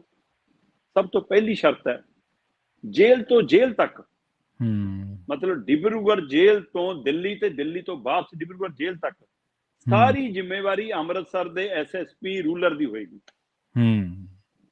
ਅੰਮ੍ਰਿਤਸਰ ਦੇ SSP ਦਿਹਾਤੀ ਨੂੰ, ਪਿੰਡੂ ਨੂੰ ਇਹ ਟੀਮ ਦੀ ਲੀਡ ਕਰਨ ਦੀ ਜ਼ਿੰਮੇਵਾਰੀ ਮਿਲੀ ਹੈ, ਜਿਹੜੀ ਡਿਬਰੂਗੜ੍ਹ ਜੇਲ੍ਹ ਤੋਂ ਅੰਮ੍ਰਿਤਪਾਲ ਸਿੰਘ ਨੂੰ ਦਿੱਲੀ ਲੈ ਕੇ ਜਾ ਰਹੀ ਹੈ। ਬੇਸ਼ੱਕ ਇਹ ਲੁਕਮਾ ਰੱਖਿਆ ਗਿਆ ਕਿ ਰੂਟ ਕੀ ਹੋਏਗਾ, ਕਿਹੜੇ ਰਾਹੀਂ ਜਾਣਾ ਹੈ। ਜ਼ਿਆਦਾਤਰ ਮੰਨਿਆ ਜਾ ਰਿਹਾ ਕਿ ਅਸਾਮ ਤੋਂ ਸਿੱਧੀ ਦਿੱਲੀ ਜਿਹੜੀ ਫਲਾਈਟ ਹੈ ਉਹਦੇ ਰਾਹੀਂ ਉਹ ਲਿਜਾਇਆ ਜਾਊਗਾ। ਸੋ ਇਹ ਜ਼ਿੰਮੇਵਾਰੀ SSP ਅੰਮ੍ਰਿਤਸਰ ਰੂਲਰ ਦੀ ਹੈ, ਦਿਹਾਤੀ ਦੀ ਹੈ। ਤੇ ਉਹਦੇ ਨਾਲ ਕਿੰਨੇ ਪੁਲਿਸ ਕਰਮੀ ਲੈਣੇ ਆ, ਕਿਹੜੇ ਕਿਹੜੇ ਰੈਂਕ ਵਾਲੇ ਕੀ ਲੈਣੇ ਆ, ਉਹਨੂੰ ਕੀ ਲੋੜ ਹੈ, ਇਹ ਵੀ ਉਸਨੇ ਦੇਖਣਾ। ਹਾਂ, ਡਿਬਰੂਗੜ੍ਹ ਜੇਲ੍ਹ ਦੇ ਕੁਝ ਪੁਲਿਸ ਮੁਲਾਜ਼ਮ, ਕੁਝ ਉੱਥੋਂ ਦੇ ਅਧਿਕਾਰੀ ਉਹਨਾਂ ਨਾਲ ਹੋਣਗੇ, ਪਰ ਸੁਰੱਖਿਆ ਦੀ ਜ਼ਿੰਮੇਵਾਰੀ, ਆਉਣ ਜਾਣ ਲਿਜਾਣ ਦੀ ਜ਼ਿੰਮੇਵਾਰੀ ਸਾਰੀ ਤਾਂ SSP ਅੰਮ੍ਰਿਤਸਰ ਮਤਲਬ ਦਿਹਾਤੀ ਦੀ ਹੈ। ਦੂਸਰੀ ਸ਼ਰਤ, ਲੋਕ ਸਭਾ ਸਪੀਕਰ ਦੀ ਮਨਜ਼ੂਰੀ ਨਾਲ SSP ਅੰਮ੍ਰਿਤਸਰ ਦਿਹਾਤੀ ਉਨੇ ਹੀ ਬੰਦੇ ਅੰਦਰ ਸੰਸਦ 'ਚ ਭੇਜ ਸਕਦੇ ਆ, ਜਾਂ ਤੈਅ ਥਾਂ ਤੱਕ ਹੀ ਭੇਜ ਸਕਦੇ ਆ ਜਿਹਨਾਂ ਨੂੰ ਪਰਮਿਸ਼ਨ ਮਿਲੂਗੀ। ਇਹ ਲੋਕ ਸਭਾ ਸਪੀਕਰ ਦੇ ਹਵਾਲੇ ਨਾਲ ਉਹਨੂੰ ਉੱਥੇ ਮਨਜ਼ੂਰੀ ਮਿਲੂਗੀ, ਜੋ ਜਾ ਕੇ ਉੱਥੇ ਹਦਾਇਤ ਹੁੰਦੀ ਆ। ਤੀਸਰੀ ਹੈ ਜੀ, ਪੈਰੋਲ ਦੇ ਦੌਰਾਨ ਦਿੱਲੀ ਤੋਂ ਇਲਾਵਾ ਕਿਤੇ ਵੀ ਹੋਰ ਜਾਣ ਦੀ ਮਨਜ਼ੂਰੀ ਨਹੀਂ ਹੈ। ਮਨਜ਼ੂਰੀ ਨਹੀਂ ਹੈਗੀ। ਹਾਂਜੀ, ਡਿਬਰੂਗੜ੍ਹ ਜੇਲ੍ਹ ਤੋਂ ਦਿੱਲੀ ਤੇ ਦਿੱਲੀ ਤੋਂ ਵਾਪਸ ਡਿਬਰੂਗੜ੍ਹ ਜੇਲ੍ਹ, ਇਹਦੀ ਉਹ ਮਨਜ਼ੂਰੀ ਹੈ। ਜਦੋਂ ਕਿ ਪਰਿਵਾਰ ਚਾਹੁੰਦਾ ਸੀਗਾ ਕਿ ਅੰਮ੍ਰਿਤਪਾਲ ਸਿੰਘ ਹੋਰਾਂ ਨੂੰ ਸੱਚਖੰਡ ਸ਼੍ਰੀ ਦਰਬਾਰ ਸਾਹਿਬ ਵਿਖੇ ਮੱਥਾ ਟੇਕਣ ਦਾ ਮੌਕਾ ਦਿੱਤਾ ਜਾਵੇ, ਜਾਂ ਖਡੂਰ ਸਾਹਿਬ ਦੇ ਵਿੱਚ ਜਿੱਤ ਦਾ ਜਸ਼ਨ ਮਨਾਉਣ ਦਾ ਮੌਕਾ ਦਿੱਤਾ ਜਾਵੇ, ਲੋਕਾਂ ਦੇ ਧੰਨਵਾਦ ਕਰਨ ਦਾ ਮੌਕਾ ਦਿੱਤਾ ਜਾਵੇ, ਜਾਂ ਉਹਨਾਂ ਦੀ ਸਮੱਸਿਆਵਾਂ ਜਾਣਨ ਦੀ ਕੋਸ਼ਿਸ਼ ਕੀਤੀ ਜਾਵੇ, ਪਰਿਵਾਰ ਨੂੰ ਪਿੰਡ ਆ ਕੇ ਮਿਲਣ ਦੀ, ਹੈ ਨਾ, ਇਹ ਮੰਗਾਂ ਹੈਗੀਆਂ। ਉਹ ਤਾਂ ਇੱਥੋਂ ਤੱਕ ਕੋਸ਼ਿਸ਼ ਕਰ ਰਿਹਾ ਕਿ ਜੇਲ੍ਹ ਤਬਦੀਲ ਹੋ ਕੇ ਵਾਪਸ ਪਿੰਡ ਪੰਜਾਬ ਆ ਜਾਵੇ, ਹੈ ਨਾ, ਇਹਦੀ ਚਾਰਜੋਈ ਵੀ ਕੀਤੀ ਜਾ ਰਹੀ ਹੈ। ਪਰ ਪੈਰੋਲ ਜਿਹੜੀ ਮਿਲੀ ਹੈ 4 ਜਾਂ 4 ਦਿਨਾਂ ਤੋਂ ਘੱਟ ਦੀ, ਇਹਦੇ ਵਿੱਚ ਅੰਮ੍ਰਿਤਪਾਲ ਸਿੰਘ ਨੂੰ ਸਿਰਫ ਦਿੱਲੀ ਲਿਜਾਣ ਤੇ ਦਿੱਲੀ ਸਹੁੰ ਚੁਕਾ ਕੇ ਵਾਪਸ ਡਿਬਰੂਗੜ੍ਹ ਜੇਲ੍ਹ ਲਿਆਉਣ ਦੀ ਹੀ ਇਜਾਜ਼ਤ ਹੈ, ਦਿੱਲੀ ਤੋਂ ਬਾਹਰ ਕਿਤੇ ਜਾਣ ਦੀ ਇਜਾਜ਼ਤ ਨਹੀਂ ਹੈ। ਚੌਥਾ ਜਿਹੜਾ ਸ਼ਰਤ ਹੈ ਉਹ ਹੈ, ਸੰਸਦ ਤੋਂ ਇਲਾਵਾ ਦਿੱਲੀ ਦੇ ਵਿੱਚ ਰੱਖਣਾ ਕਿੱਥੇ ਹੈ, ਖਾਣਾ ਕਿੱਥੇ ਹੈ, ਸੌਣਾ ਕਿੱਥੇ ਹੈ, ਨਹਾਉਣਾ ਕਿੱਥੇ ਹੈ, ਜੇ ਇਹ ਸਾਰੀਆਂ ਜ਼ਰੂਰਤਾਂ ਪੈਂਦੀਆਂ ਤਾਂ ਇਹਦੀ ਜ਼ਿੰਮੇਵਾਰੀ SSP ਅੰਮ੍ਰਿਤਸਰ ਦਿਹਾਤੀ ਦੀ ਹੋਏਗੀ। ਉਹਨੇ ਤੈਅ ਕਰਨਾ ਹੈ ਸੁਰੱਖਿਆ ਦੇ ਹਵਾਲੇ ਨਾਲ ਕਿ ਕਿੱਥੇ ਰਹਿਣਾ, ਕਿੱਥੇ ਨਹੀਂ, ਕਿੱਥੇ ਰੱਖਣਾ, ਕਿਵੇਂ ਰੱਖਣਾ, ਇਹ ਉਹਦੀ ਜ਼ਿੰਮੇਵਾਰੀ ਹੈ। ਇਹ ਤੋਂ ਬਾਅਦ ਪੰਜਾਬ ਬੰਦੀ ਹੁਕਮ 1981 ਦੀ ਧਾਰਾ 2C ਦੇ ਤਹਿਤ ਅੰਮ੍ਰਿਤਪਾਲ ਸਿੰਘ ਦਿੱਲੀ 'ਚ ਹੀ ਆਪਣੇ ਪਰਿਵਾਰਕ ਮੈਂਬਰਾਂ ਨੂੰ, ਰਿਸ਼ਤੇਦਾਰਾਂ ਨਾਲ ਮੁਲਾਕਾਤ ਕਰ ਸਕਦਾ। ਇਹ ਸ਼ਰਤ ਦੇ ਵਿੱਚ ਸ਼ਾਮਲ ਹੈ। ਪੰਜਾਬ ਬੰਦੀ ਹੁਕਮ 1981 ਦੀ ਧਾਰਾ 2C ਦੇ ਤਹਿਤ ਅੰਮ੍ਰਿਤਪਾਲ ਸਿੰਘ ਨੂੰ ਦਿੱਲੀ ਦੇ ਵਿੱਚ ਆਪਣੇ ਰਿਸ਼ਤੇਦਾਰਾਂ, ਪਰਿਵਾਰਕ ਨੇੜਲਿਆਂ ਨਾਲ ਮੁਲਾਕਾਤ ਕਰਨ ਦੀ ਇਜਾਜ਼ਤ ਹੈ, ਇਸ ਸ਼ਰਤ ਦੇ ਤਹਿਤ। ਹਾਂ, ਇਸ ਮੁਲਾਕਾਤ ਦੇ ਦੌਰਾਨ ਅੰਮ੍ਰਿਤਪਾਲ ਸਿੰਘ ਕੋਈ ਵੀ ਰਾਸ਼ਟਰੀ ਸੁਰੱਖਿਆ ਦੇ ਸੰਬੰਧ ਦੇ ਵਿੱਚ ਕੋਈ ਬਿਆਨ ਨਹੀਂ ਜਾਰੀ ਕਰ ਸਕਦਾ, ਕੋਈ ਟਿੱਪਣੀ ਨਹੀਂ ਕਰ ਸਕਦਾ। ਇਹਦੀ ਨਿਗਰਾਨੀ ਕਰਨਾ ਜ਼ਿੰਮੇਵਾਰੀ SSP ਦਿਹਾਤੀ ਦੀ ਹੋਗੀ। ਪਰਿਵਾਰਕ ਮੈਂਬਰਾਂ ਨਾਲ, ਰਿਸ਼ਤੇਦਾਰਾਂ ਨਾਲ, ਨੇੜਿਆਂ ਨਾਲ ਮੁਲਾਕਾਤ ਦੇ ਦੌਰਾਨ ਉਸਦੀ ਕੋਈ ਵੀਡੀਓਗ੍ਰਾਫੀ ਨਹੀਂ ਕਰੇਗਾ, ਉਸਦੀ ਕੋਈ ਫੋਟੋਗ੍ਰਾਫੀ ਨਹੀਂ ਕਰੇਗਾ, ਤੇ ਜੇ ਕਿਤੇ ਕੋਈ ਹੋ ਜਾਂਦੀ ਹੈ ਤਾਂ ਉਹ ਸੋਸ਼ਲ ਮੀਡੀਆ ਤੇ ਅਪਲੋਡ ਨਹੀਂ ਹੋਣੀ ਚਾਹੀਦੀ। ਇਹ ਸਾਰਾ ਕੁਝ ਦੇਖਣਾ ਪਰਖਣਾ ਵੀ SSP ਅੰਮ੍ਰਿਤਸਰ ਦਿਹਾਤੀ ਤੇ ਉਹਦੀ ਟੀਮ ਦੀ ਜ਼ਿੰਮੇਵਾਰੀ ਹੋਏਗੀ। ਇਸੇ ਤਰ੍ਹਾਂ ਡਿਬਰੂਗੜ੍ਹ ਜੇਲ੍ਹ ਤੋਂ ਦਿੱਲੀ ਤੇ ਦਿੱਲੀ ਤੋਂ ਡਿਬਰੂਗੜ੍ਹ ਜੇਲ੍ਹ ਤੱਕ, ਹੈ ਨਾ, ਜਿਹੜਾ ਮਤਲਬ ਆਉਣਾ ਜਾਣਾ ਲਿਆਉਣਾ, ਇਹ ਸਾਰਾ ਜਿਹੜਾ ਸਮਾਂ ਲੱਗਣਾ ਹੈ ਕਿ ਤੁਸੀਂ ਮੰਨ ਲਓ ਜੇਲ੍ਹ ਤੋਂ ਕੱਢ ਕੇ ਪਹਿਲਾਂ ਅਸਾਮ ਏਅਰਪੋਰਟ ਲਿਆਏ ਜਾਂ ਰੇਲਵੇ ਸਟੇਸ਼ਨ ਲਿਆਏ, ਦਿੱਲੀ ਲੈ ਕੇ ਗਏ, ਫਿਰ ਦਿੱਲੀ ਤੋਂ ਉਤਰ ਕੇ ਸੰਸਦ ਤੱਕ ਗਏ, ਹੈ, ਫਿਰ ਵਾਪਸ। ਇਸੇ ਤਰ੍ਹਾਂ ਜਿਹੜਾ ਸਫ਼ਰ ਦਾ ਸਮਾਂ ਇਹ ਵੀ ਪੈਰੋਲ ਦੇ ਸਮੇਂ ਦੇ ਵਿੱਚ ਸ਼ਾਮਲ ਹੈ। ਉਹ ਅੱਛਾ, ਇਹ ਵੱਖਰਾ ਨਹੀਂ ਹੋਏਗਾ। ਮਤਲਬ ਉਹ 4 ਦਿਨਾਂ ਦੀ ਹੱਦ ਤੋਂ ਉੱਪਰ ਨਹੀਂ ਜਾ ਸਕਦਾ, ਇਹਦੇ ਵਿੱਚ ਹੀ ਤੁਹਾਨੂੰ ਸਮਾਂ ਸਾਰਾ ਕਰਨਾ ਪੈਣਾ। ਤੇ ਇਸੇ ਤਰ੍ਹਾਂ ਆਉਣ ਜਾਣ ਦਾ ਜਿੰਨਾ ਖਰਚਾ ਹੈ, ਚਾਹੇ ਉਹ ਤੁਸੀਂ ਜਹਾਜ਼ ਰਾਹੀਂ ਜਾਓ, ਚਾਹੇ ਰੇਲ ਰਾਹੀਂ ਜਾਓ, ਚਾਹੇ ਉੱਥੇ ਟੈਕਸੀ ਕਰੋ, ਚਾਹੇ ਟੈਂਪੂ ਕਰੋ, ਹੈ, ਚਾਹੇ ਰਿਕਸ਼ਾ ਕਰੋ, ਚਾਹੇ ਕੁਛ ਖਾਓ ਪੀਓ, ਚਾਹੇ ਸੌਂ ਕਿਤੇ ਹੋਟਲ ਕਰੋ, ਰਿਜ਼ੋਰਟ ਕਰੋ, ਕੀ ਕਰੋ, ਇਹ ਸਾਰਾ ਕੁਛ ਜਿੰਨਾ ਵੀ ਟੋਟਲ ਖਰਚਾ ਹੈ, ਇਹ ਸਾਰੀ ਪੰਜਾਬ ਦੇ DGP ਦੇ ਵਿਭਾਗੀ ਬਜਟ ਚੋਂ ਅਦਾ ਹੋਏਗਾ। ਠੀਕ ਹੈ, ਪੰਜਾਬ ਦੇ DGP ਦੇ ਵਿਭਾਗੀ ਬਜਟ ਚੋਂ ਅਦਾਇਗੀ ਹੋਏਗੀ ਇਹਦੀ। SSP ਅੰਮ੍ਰਿਤਸਰ ਦਿਹਾਤੀ ਦੀ ਇਹ ਜ਼ਿੰਮੇਵਾਰੀ ਹੋਏਗੀ। ਆਖਰੀ ਸ਼ਰਤ ਇਹ ਹੈ ਕਿ ਉਸ ਨੂੰ ਸੰਸਦ ਦੀ ਪੂਰੀ ਕਾਰਵਾਈ ਦੇ ਦੌਰਾਨ ਜਾਂ ਇਸ ਪੈਰੋਲ ਦੇ ਦੌਰਾਨ ਜਿਹੜੀ ਵੀ ਹਦਾਇਤ ਲੋਕ ਸਭਾ ਦੇ ਸਪੀਕਰ ਦੇਣ, ਉਹਦੀ ਉਹ ਪਾਲਣਾ ਕਰਨੀ ਚਾਹੀਦੀ। ਠੀਕ ਹੈ, ਠੀਕ ਹੈ। ਉਹ ਤਾਂ ਚਲੋ, ਉਹ ਤਾਂ ਹਾਂ, ਜਦੋਂ ਬੰਦਾ ਇੰਟਰ ਹੋ ਜਾਂਦਾ ਫਿਰ ਤਾਂ ਉਹੀ ਵਿਧੀ ਵਿਧਾਨ ਚੱਲਦਾ ਜਿਹੜਾ ਹੈ ਮੌਜੂਦਾ। ਪਰ ਇਹ ਸ਼ਰਮਾ ਜੀ, ਜਿਹੜਾ ਮਤਲਬ ਪੰਜਾਬ DGP ਦੇ ਵਿਭਾਗੀ ਖਰਚੇ ਦੇ ਵਿੱਚੋਂ ਇਹ ਅਦਾਲਤ ਨੇ ਤੈਅ ਕੀਤਾ ਹੋਣਾ ਕਿ ਪੰਜਾਬ ਪੁਲਿਸ ਹੀ ਕਰੂਗੀ, ਕਿਉਂਕਿ ਪੰਜਾਬ ਪੁਲਿਸ ਨੇ ਕੇਸ ਤਿਆਰ ਕੀਤਾ ਸ਼ਾਇਦ। ਨਹੀਂ, ਅਦਾਲਤੀ ਕਾਰਵਾਈ ਨਹੀਂ, ਇਹ ਪੰਜਾਬ ਦੇ ਅੰਮ੍ਰਿਤਸਰ ਦੇ DC ਨੇ ਸਾਰਾ ਕੇਸ ਤਿਆਰ ਕਰਕੇ ਦਿੱਤਾ। ਠੀਕ ਹੈ, DC ਨੇ, ਸੌਰੀ, ਠੀਕ ਹੈ, ਉਹਨਾਂ ਦੇ ਹਵਾਲੇ ਨਾਲ, ਹਾਂ, DC ਦੇ ਹਵਾਲੇ ਨਾਲ ਸਾਰੀ ਤਿਆਰ ਹੈ। ਸੋ ਇਹ ਜਦੋਂ ਕੇਸ ਪੰਜਾਬ ਪੁਲਿਸ ਨੇ ਦਰਜ ਕੀਤਾ ਹੈ, NSA ਤਹਿਤ ਪੰਜਾਬ ਨੇ ਕਾਰਵਾਈ ਕੀਤੀ, ਤਾਂ ਉਹ ਸਾਰੀ ਲਿਜਾਉਣ ਦਾ ਸਾਰਾ ਕਰਨ ਦਾ ਕਾਰਵਾਈ ਵੀ ਪੰਜਾਬ ਦੇ ਸਿਰ ਤੇ ਪੈਣੀ ਹੈ ਨਾ, ਪੰਜਾਬ ਦੇ ਸਿਰ ਤੇ ਪੈਣੀ ਸੀ। ਹਾਂਜੀ ਹਾਂਜੀ, ਬਿਲਕੁਲ ਬਿਲਕੁਲ। ਪਰ ਫਿਰ ਵੀ ਚਲੋ ਆਪਾਂ ਇਸ ਇੱਕ ਗੱਲ ਦੇ ਉੱਤੇ ਤਾਂ, ਸਾਂਝੀ ਗੱਲ ਦੇ ਉੱਤੇ ਤਾਂ ਪਹੁੰਚ ਸਕਦੇ ਸਿੱਟੇ ਦੇ ਉੱਤੇ, ਕਿ ਜਦੋਂ ਕੋਈ ਬੰਦੇ ਨੂੰ ਲੋਕਾਂ ਨੇ ਆਪਣਾ ਆਗੂ ਮੰਨ ਲਿਆ, ਉਹਨੂੰ ਨੁਮਾਇੰਦਗੀ ਦੇਤੀ, ਤਾਂ ਉਹਦੇ ਨਾਲ ਟਰੀਟ ਇੱਕ ਨੁਮਾਇੰਦੇ ਵਾਲਾ ਹੋਣਾ ਚਾਹੀਦਾ, ਇੱਕ ਕੈਦੀ ਵਾਲਾ ਨਹੀਂ ਹੋਣਾ ਚਾਹੀਦਾ, ਭਾਵੇਂ ਉਹ ਰਾਸ਼ਿਦ ਹੈ ਤੇ ਭਾਵੇਂ ਉਹ ਅੰਮ੍ਰਿਤਪਾਲ ਸਿੰਘ।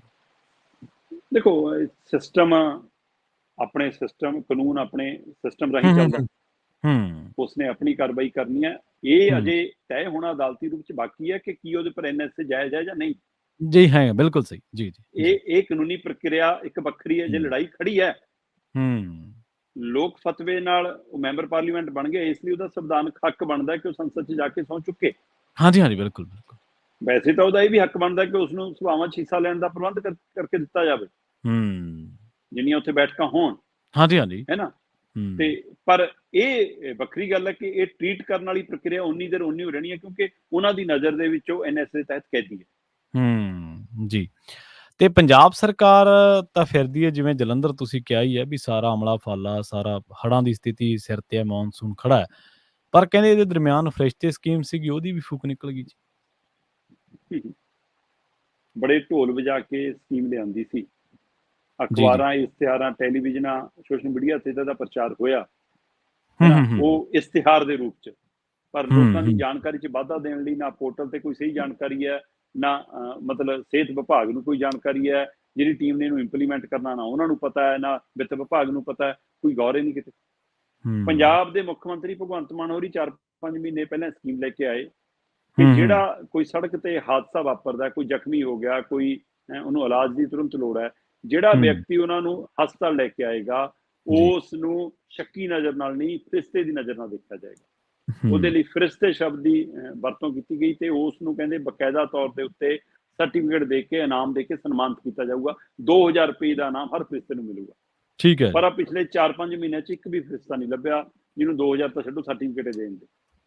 ਹਾਂਜੀ। ਜਦੋਂ ਕਿ ਸੈਂਕੜੇ ਲੋਕ ਹਸਪਤਾਲ ਪਹੁੰਚੇ, ਹਾਂ, ਜਿਹੜੇ ਛੱਡਣ ਆਏ ਉਹਨਾਂ ਤੋਂ ਪੁੱਛਿਆ ਤਾਂ ਕਿਤੇ ਨਹੀਂ ਹੁਣ ਕੁਛ, ਹੈ ਨਾ, ਪਰ 70 ਬੰਦਿਆਂ ਦਾ ਹੀ ਸਿਰਫ ਅਜੇ ਤੱਕ ਮੁਫਤ ਇਲਾਜ ਹੋਇਆ, ਬਾਕੀਆਂ ਦਾ ਮੁਫਤ ਇਲਾਜ ਵੀ ਨਹੀਂ। ਜਦੋਂ ਕਿ 493 ਤੋਂ ਵੱਧ ਅਜਿਹੇ ਸਰਕਾਰੀ ਜਾਂ ਪ੍ਰਾਈਵੇਟ ਹਸਪਤਾਲ ਨੇ ਜਿੱਥੇ ਮੁਫਤ ਇਲਾਜ ਦੇ ਲਈ ਇਹ ਸੁਵਿਧਾ ਦਿੱਤੀ ਗਈ ਕਿ ਪ੍ਰਾਈਵੇਟ ਹਸਪਤਾਲ ਕਿੱਥੇ ਦੱਸਦਾ ਕਿ ਮੁਫਤ ਇਲਾਜ ਹੈ। ਅਗਲਾ ਕਹਿੰਦਾ ਆਉਂਦੇ ਆ ਪੈਸੇ ਦਿਓ ਜੀ। ਹੋ ਸਕਦਾ ਅਜੇ ਤਾਂ ਇਹ ਵੀ ਜਾਂਚ ਦਾ ਵਿਸ਼ਾ ਹੋਊਗਾ ਕਿ ਇੱਧਰੋਂ ਲੈਣ ਤੋਂ ਉੱਧਰੋਂ ਸਰਕਾਰੀ ਵੀ ਤਾਂ ਨਹੀਂ ਲਈ ਜਾਂਦੇ। ਜੀ ਜੀ, ਬਿਲਕੁਲ ਬਿਲਕੁਲ। ਸੋ ਇਹ ਵੱਖਰਾ ਪਹਿਲੂ ਹੈ। ਪਰ ਸਵਾਲ ਇਹ ਹੈ ਕਿ 70 ਨੂੰ ਹੀ ਮੁਫਤ ਇਲਾਜ ਮਿਲਿਆ, ਬਾਕੀਆਂ ਨੂੰ ਕਿਉਂ ਨਹੀਂ ਮਿਲਿਆ? ਜਦੋਂ ਕਿ ਜ਼ਿਆਦਾਤਰ ਜ਼ਖਮੀਆਂ ਨੂੰ ਐਂਬੂਲੈਂਸਾਂ ਨੇ ਢੋਇਆ, ਚਾਹੇ ਉਹ ਸਰਕਾਰੀ ਸੀ ਜਾਂ ਕਿਸੇ ਨੇ ਫੋਨ ਕੀਤਾ ਕਿਤੇ ਹਸਪਤਾਲ ਦੀ, ਉਹ ਐਂਬੂਲੈਂਸ ਲੈ ਕੇ ਆਈ, ਜਾਂ ਪੁਲਿਸ ਦੀਆਂ ਟੀਮਾਂ ਜਿਹੜੀਆਂ ਹਾਈਵੇ ਤੇ ਤੈਨਾਤ ਹੁੰਦੀਆਂ, ਉਹ ਲੈ ਕੇ ਆਈਆਂ। ਜ਼ਿਆਦਾਤਰ ਗਿਣਤੀ ਉਹ ਹੈ। ਫਰਿਸ਼ਤਿਆਂ ਵਾਲੀ ਗਿਣਤੀ ਅਜੇ ਤੱਕ ਨਾ ਨਸਰ ਕੀਤੀ, ਨਾ ਉਹਦੀ ਜਾਣਕਾਰੀ ਦਿੱਤੀ, ਤੇ ਨਾ ਹੀ ਕਿਸੇ ਨੂੰ ਅਜੇ ਤੱਕ ਇਨਾਮ ਦਿੱਤਾ। ਜਿਹੜੇ ਲੈ ਕੇ ਵੀ ਆਏ ਉਹਨਾਂ ਦਾ ਰਿਕਾਰਡ ਇਸ ਹਿਸਾਬ ਨਾਲ ਹੀ ਰੱਖਿਆ ਕਿ ਉਹਨਾਂ ਨੂੰ ਮੁੜ ਕੇ ਪਹੁੰਚ ਕੀਤੀ ਹੋਵੇ ਕਿ 2000 ਦੇਣਾ। ਸੋ ਫਰਿਸ਼ਤੇ ਯੋਜਨਾ ਦੀ 4 ਮਹੀਨਿਆਂ 'ਚ ਹਵਾ ਨਿਕਲ ਗਈ। ਮਤਲਬ ਜੇ ਸਰਕਾਰ ਨੂੰ ਫਰਿਸ਼ਤਾ ਵੀ ਨਹੀਂ ਲੱਭਦਾ ਤੇ ਫਿਰ ਇਹ ਯੋਜਨਾਵਾਂ ਮਤਲਬ ਬਾਅਦ ਚੋਂ ਇਹ ਮਜ਼ਾਕ ਦਾ ਕਾਰਨ ਵੀ ਬਣਦੀਆਂ ਸਰਕਾਰਾਂ ਲਈ, ਤੇ ਉਹਨਾਂ ਦੇ ਲਈ ਮੁਸ਼ਕਲਾਂ ਵੀ ਖੜੀਆਂ ਕਰਦੀਆਂ। ਫਿਰ ਸਵਾਲ ਹੁੰਦੇ ਆ ਇਹਨਾਂ ਚੀਜ਼ਾਂ ਨੂੰ ਲੈ ਕੇ। ਸੋ ਇਸ ਲਈ ਇਹੋ ਜਿਹੀਆਂ ਯੋਜਨਾਵਾਂ ਲਾਗੂ ਕਰਨ ਤੋਂ ਬਾਅਦ ਉਸ ਨੂੰ ਅਮਲ ਲਿਆਉਣ ਦੇ ਲਈ ਬਕਾਇਦਾ ਜ਼ਿਲ੍ਹਿਆਂ ਦੇ ਪੱਧਰ ਤੇ ਜਾਣਕਾਰੀ ਉਪਲਬਧ ਕਰਾਉਣਾ ਵੀ ਜ਼ਰੂਰੀ ਹੁੰਦਾ। ਬਿਲਕੁਲ। ਤੇ ਜਾਂਦਿਆਂ ਦੀ ਗੱਲ ਕਰੀਏ ਮਨੁੱਖੀ ਅਧਿਕਾਰਾਂ ਦੀ, ਸਰਕਾਰਾਂ ਦੇ ਹਵਾਲੇ ਦੇ ਨਾਲ ਨਹੀਂ ਸ਼ਰਮਾ ਜੀ, ਇਹ ਗੱਲ ਅੱਜ ਆਪਾਂ ਕੰਮ ਕਾਜ ਦੇ ਹਵਾਲੇ ਦੇ ਨਾਲ ਕਰਾਂਗੇ। ਦੁਨੀਆ ਦੀਆਂ ਕਹਿੰਦੇ ਟੌਪ ਕੰਪਨੀਆਂ ਦੇ ਵਿੱਚੋਂ 90% ਬਹੁਤ ਵੱਡਾ ਅੰਕੜਾ, ਸਿਰਫ 10% ਬਚਦੀਆਂ ਨੇ। ਇਹ ਕੰਪਨੀਆਂ ਦੇ ਵਿੱਚ 90% ਕੰਪਨੀਆਂ ਅਜਿਹੀਆਂ ਟੌਪ ਦੇ ਵਿੱਚ ਦੁਨੀਆ ਦੇ ਵਿੱਚ ਜਿਨ੍ਹਾਂ ਦੇ ਵਿੱਚ ਮਨੁੱਖੀ ਅਧਿਕਾਰਾਂ ਦਾ ਘਾਣ ਹੁੰਦਾ। ਤੁਹਾਡਾ ਸਮਾਂ ਮੈਂ ਜ਼ਿਆਦਾ ਨਹੀਂ ਲੈਂਦਾ, 1-ਅੱਧਾ ਮਿੰਟ ਹੀ ਲਊਂਗਾ, ਘੱਟ ਲਊਂਗਾ। ਹਰਿਆਣਾ ਦੇ ਵਿੱਚ ਐਮਾਜ਼ੋਨ ਦੇ ਮਾਮਲੇ ਦੇ ਹਵਾਲੇ ਦੇ ਨਾਲ ਇਸ ਗੱਲ ਉੱਤੇ ਖਾਸੀ ਚਰਚਾ ਛਿੜੀ ਹੈ ਮੇਰੇ ਖਿਆਲ ਦੀ। ਬਿਲਕੁਲ, ਤੁਸੀਂ ਦਰੁਸਤ ਫਰਮਾ ਰਹੇ ਜੀ। ਦੁਨੀਆ ਦੀਆਂ 2000 ਦੇ ਕਰੀਬ ਟੌਪ ਕੰਪਨੀਆਂ ਦੇ ਹਵਾਲੇ ਨਾਲ ਇਹ ਰਿਪੋਰਟ ਹੈ। ਠੀਕ ਹੈ ਜੀ। ਇਹ ਵਰਲਡ ਬੈਂਚਮਾਰਕਿੰਗ ਅਲਾਈਅੰਸ ਹੈ, ਉਹਦੀ ਰਿਪੋਰਟ ਹੈ।